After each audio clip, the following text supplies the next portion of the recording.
بسم اللہ الرحمن الرحیم۔ پورے تصوف کا حاصل اور خلاصہ قرآن و حدیث کی روشنی میں حضرت حکیم الامت مولانا اشرف علی تھانوی نوراللہ مرقدہ ارشاد فرماتے ہیں کہ دین کا 5واں جز تصوف ہے۔ اس کو تو لوگوں نے بالکل چھوڑ رکھا ہے۔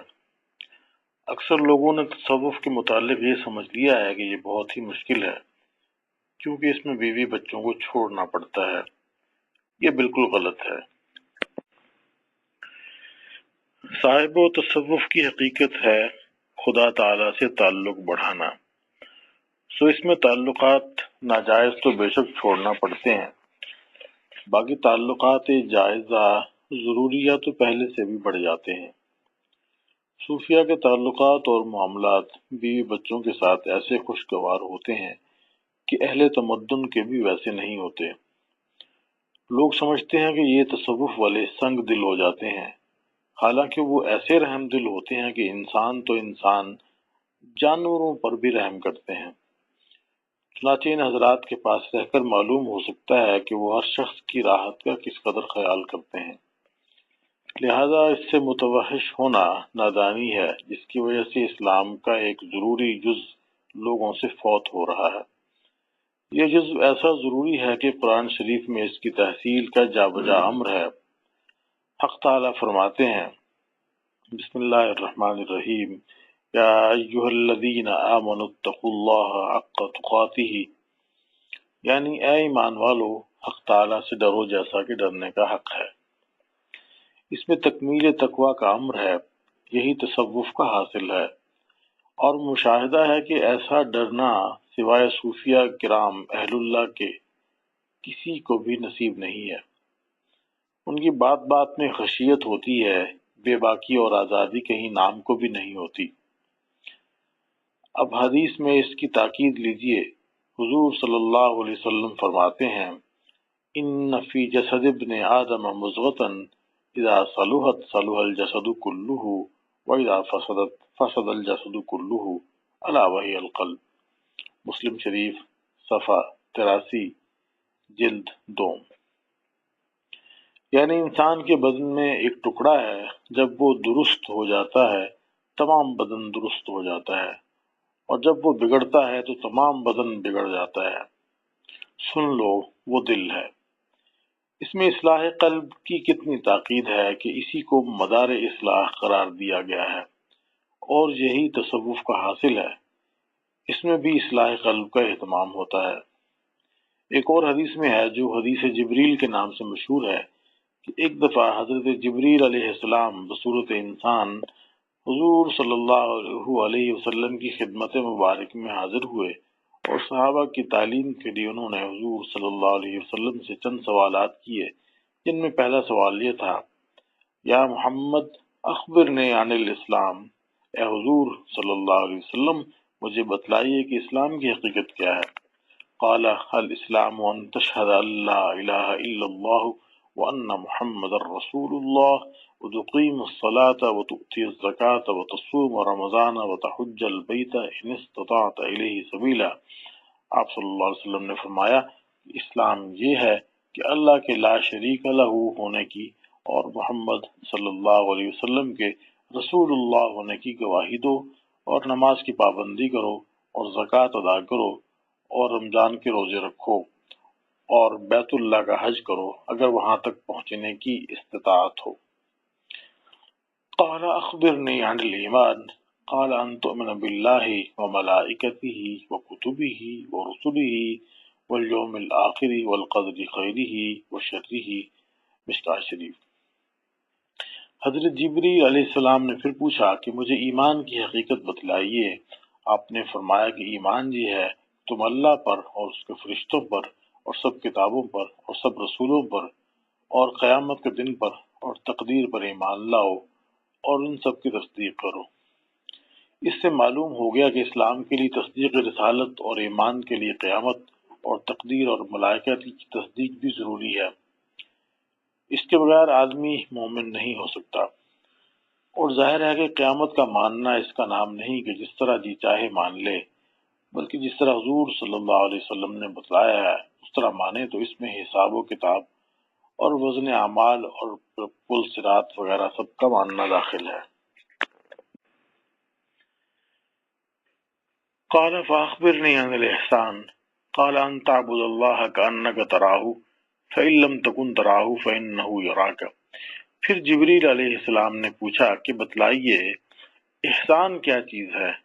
آپ صلی اللہ علیہ وسلم نے فرمایا احسان یہ ہے کہ تم خدا تعالیٰ کی عبادت اس طرح کرو گویا اسے دیکھ رہے ہو، کیونکہ اگر تم اسے نہیں دیکھتے تو وہ یقیناً تم کو دیکھ رہا ہے، اور اس کا مقتضا بھی یہی ہے کہ جیسی عبادت خود ان کو دیکھ کر کرتے ویسے ہی اب بھی کرو، کیونکہ نوکر کو اگر یہ معلوم ہو جائے کہ حاکم مجھے دیکھ رہا ہے وہ اسے نظر نہ آتا ہو جب بھی وہ ایسا ہی کام کرتا ہے جیسا کہ خود اسے آنکھوں سے دیکھ کر کرتا ہے۔ اس سے معلوم ہوا کہ اسلام و ایمان کی تکمیل کرنے والی ایک تیسری چیز اور ہے جس سے عبادت بدرجہ کمال ادا ہوتی ہے، وہ احسان ہے، اور اس کی تحصیل تصوف میں مطلوب ہے۔ حقیقت اس کی یہ ہے کہ اعمال دو قسم کے ہوتے ہیں، ایک اعمال جوارح، دوسرے اعمال قلب۔ اعمال جوارح تو عبادات و معاملات و معاشرت وغیرہ ہیں، اور اعمال قلب کی دو قسمیں ہیں، ایک وہ جن کا معلوم کرنا اور یقین کر لینا کافی ہے، ان کو عقائد کہتے ہیں، دوسرے وہ جن کو قلب کے اندر ایمان قلب کے اندر پیدا کرنا اور ان کی ازداد سے دل کو پاک کرنا ضروری ہے، جیسے اخلاص و صبر، شکر و محبت، خشیت و رضا و توکل، تواضع و قناعت وغیرہ۔ ان کا تو حاصل کرنا ضروری ہے اور ان کے ازداد کا دل سے نکالنا ضروری ہے، جیسے ریا و کبر، غصہ و طمع، حب دنیا وغیرہ، غرض کچھ کرنے کے کام اور کچھ نہ کرنے کے، اور اسی سے اعمال جوارح، عبادت وغیرہ درجہ کمال پر پہنچتے ہیں، اور ان سب کی تکمیل کا نام احسان ہے۔ اب قرآن و حدیث سے دیکھیے کہ ان اعمال باطنہ کی تاکید ہے یا نہیں، اور یہ معلوم ہوتا ہے امر و نہی اور وعدہ و وعید سے۔ سو قرآن کریم میں ہے فویل للمصلین الذین هم عن صلاتهم ساہون الذین هم یراؤون۔ سو ایسے نمازیوں کے لیے بڑی خرابی ہے جو اپنی نماز کو بھلا بیٹھتے ہیں، جو ایسے ہیں کہ جب نماز پڑھتے ہیں تو ریاکاری کرتے ہیں۔ بیان القرآن۔ اس میں نماز میں ریا و غفلت پر سخت وعید ہے، اور حدیث میں ہے لا يدخل الجنت من کان فی قلبہ مثقال ذرۃ من کبر، یعنی جنت میں وہ شخص داخل نہیں ہوگا جس کے دل میں ذرہ برابر بھی تکبر ہو۔ اسی طرح قرآن و حدیث کو دیکھنے سے معلوم ہوگا کہ جا بجا اخلاق رذیلہ کی ممانعت اور ان پر وعید مذکور ہے، اور اخلاق حمیدہ کی تاکید اور ان پر وعدہ موجود ہے، تو اس جزو اخلاق کا حاصل کرنا واجب ہوا، اور یہی حقیقت ہے تصوف کی، بس تصوف کا جزو دین ہونا ثابت ہو گیا۔ مگر قاعدہ یہ ہے کہ ہر چیز کے کچھ توابع اور ذرائع ہوا کرتے ہیں، جیسے حج کے لیے سفر کرنا اور زاد راہ یعنی توشہ ساتھ لینا، اس سے پہنچنے میں سہولت ہو۔ اسی طرح تصوف میں اصل مقصود تو اصلاح قلب ہے کہ اخلاق حمیدہ حاصل ہوں اور رذیلہ زائل ہوں، مگر اس مقصود کے لیے کچھ توابع و ذرائع ہیں جن سے مقصود میں آسانی ہو جاتی ہے، جیسے اذکار و اشغال و احوال و کیفیات، جن کو آج کل لوگوں نے غلطی سے مقصود قرار دے لیا ہے، مگر یہ محض توابع و ذرائع ہیں، اصل مقصود اصلاح قلب ہے، اور اس مقصود کا بھی ایک مقصود ہے، یعنی رضائے حق، جس کا ثمرہ ہے قرب باری تعالی۔ بس حاصل یہ ہوا کہ دین کی ترتیب اس طرح ہوئی کہ اول تو عقائد کو صحیح کرے، پھر اعمال جوارح، عبادات و معاملات و معاشرت کو درست کرے، پھر اصلاح قلب کا اہتمام کرے، جس کا طریقہ کسی شیخ کامل سے پوچھے اور اس کے کہنے کے موافق ذکر و شغل میں لگے۔ اس سے اعمال قلب کی اصلاح آسانی سے ہوگی، کیونکہ ذکر و شغل سے حق تعالیٰ کے ساتھ تعلق بڑھ جاتا ہے، تو قلب میں اخلاق حمیدہ کی قابلیت جلد پیدا ہو جاتی ہے۔ اسی لیے ذکر کے ساتھ اخلاق کی طرف بھی توجہ رکھنا چاہیے، کیونکہ اصل چیز یہی ہے جس کی تحصیل ضروری اور فرض ہے۔ رہا ذکر و شغل، وہ تو امر مستحب ہے جو اس مقصود کا ذریعہ ہے۔ یہ ہے امر مہم اور یہ ہے اصلی درس۔ مگر بعض لوگ صرف ذکر و اشغال پر اکتفا کرتے ہیں، اخلاق کی درستی کا اہتمام نہیں کرتے۔ یہ حقیقت سے ناواقفی کی دلیل ہے۔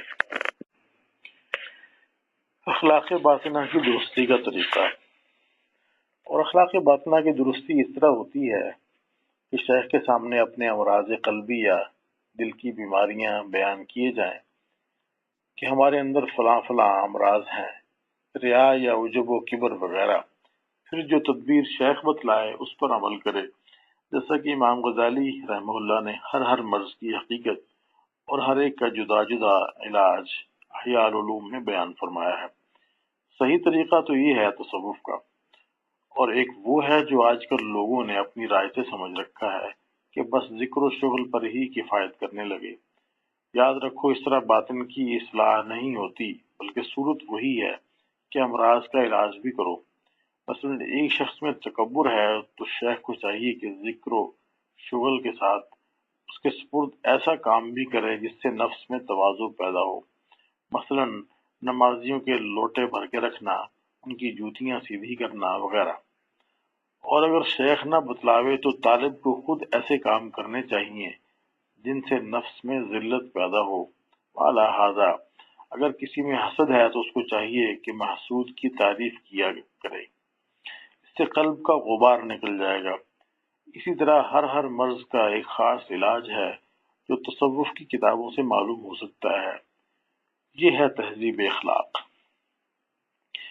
اس کے بعد اس کا ثمرہ ہے، یعنی رضائے حق۔ مگر آج کل لوگوں نے ثمرہ کو سمجھ لیا ہے کہ کچھ لطائف جاری ہو جائیں، کچھ گریہ اور رقت طاری ہونے لگے۔ صاحب یہ تو احوال ہیں جو غیر اختیاری ہیں، مطلوب وہ امور ہیں جو بندہ کے اختیار میں ہیں، یعنی اخلاق حمیدہ کا حاصل کرنا اور رذائل کا علاج کرنا۔ اسی طرح کشف بھی مطلوب نہیں۔ کشف ہوتا ہو تو اس کے لیے نعمت ہے، شکر کرے، بشرطے کہ قوائل کبر و عجب وغیرہ سے محفوظ ہو، اور جس کو نہ ہوتا ہو، اس کے در پہ نہ ہو، وہ سمجھ لے کہ میرے لیے کامیابی کا طریقہ یہی تجویز کیا گیا ہے کہ کشف نہ ہو، کیونکہ بعض دفعہ کشف سے انسان بہت سی بلاؤں میں پھنس جاتا ہے۔ بس تم اپنے لیے کوئی طریقہ تجویز نہ کرو۔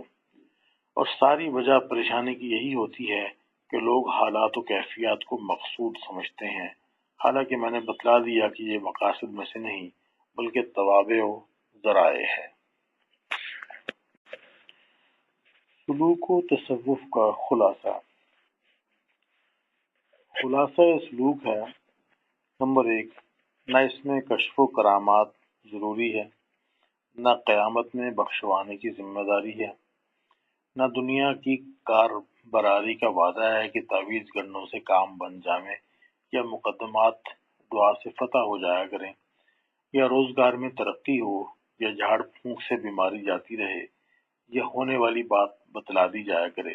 نمبر 4، نہ تصرفات لازم ہیں کہ پیر کی توجہ سے مرید کی از خود اصلاح ہو جاوے، اس کو گناہ کا خیال بھی نہ آوے، خود بخود عبادت کے کام ہوتے رہیں، مرید کو زیادہ ارادہ بھی نہ کرنا پڑے، یا علم دین و قرآن میں ذہن و حافظہ بڑھ جائے۔ نمبر 5، نہ ایسی باطنی کیفیات پیدا ہونے کی کوئی میعاد ہے کہ ہر وقت یا عبادت کے وقت لذت سے سرشار رہے، عبادت میں خطرات ہی نہ آویں، خوب رونا آوے، ایسی محویت فنائیت ہو جائے کہ اپنی پرائی خبر نہ رہے۔ نمبر 6، نہ ذکر و شغل میں انوار وغیرہ کا نظر آنا یا کسی آواز کا سنائی دینا ضروری ہے۔ نمبر 7، نہ عمدہ خوابوں کا نظر آنا یا الہامات کا صحیح ہونا لازمی ہے، بلکہ اصل مقصود حق تعالیٰ کا راضی کرنا ہے، جس کا ذریعہ ہے شریعت کے حکموں پر پورے طور سے چلنا۔